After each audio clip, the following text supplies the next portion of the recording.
Bas-Congo, 2e arrondissement de Brazzaville. Il est environ 8 heures du matin lorsqu'un immeuble de 4 étages en construction s'effondre sur la maison de la parcelle voisine. Une dame d'un âge assez avancé y trouve la mort dans un dépôt de boissons où elle passait ses journées à vendre. Moi, je me trouvais à l'angle.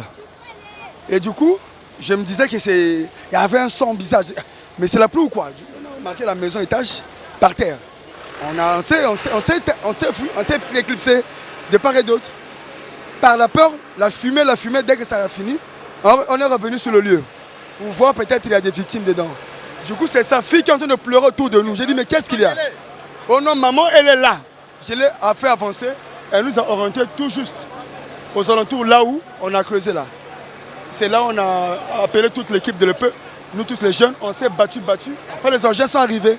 Au moins, les gens sont arrivés déjà 2 heures, 1 heure du temps passé. Donc de 8h20, les engins sont arrivés à 9h20 précisément. La maman rentrait vers la maison pour prendre son sac.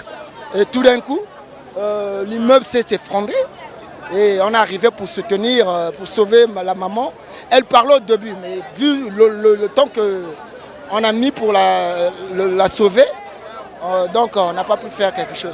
Les causes de ce sinistre s'expliqueraient par une construction déséquilibrée dont l'architecture serait hors norme. Avec des pylônes peu imposantes, l'ossature de cet édifice interpellait déjà plus d'un passant et même les habitants aux alentours. Le problème, c'est de voir un peu juste la construction avec tout ce qui se passe. Si le bâtiment s'est écroulé, c'est qu'il y a un souci quelque part. Et puis quand on regarde aussi le dosage de béton, on regarde. Bon, moi, le problème est que trop critiquer, c'est... On verra des ingénieurs qui viendront prendre le béton, les déchets qui sont dessus pour mesurer. Il y a le BTPT. Les gens disent que non, ils ont coulé une dalle, la dernière dalle hier soir à 22h. Donc on croise les doigts.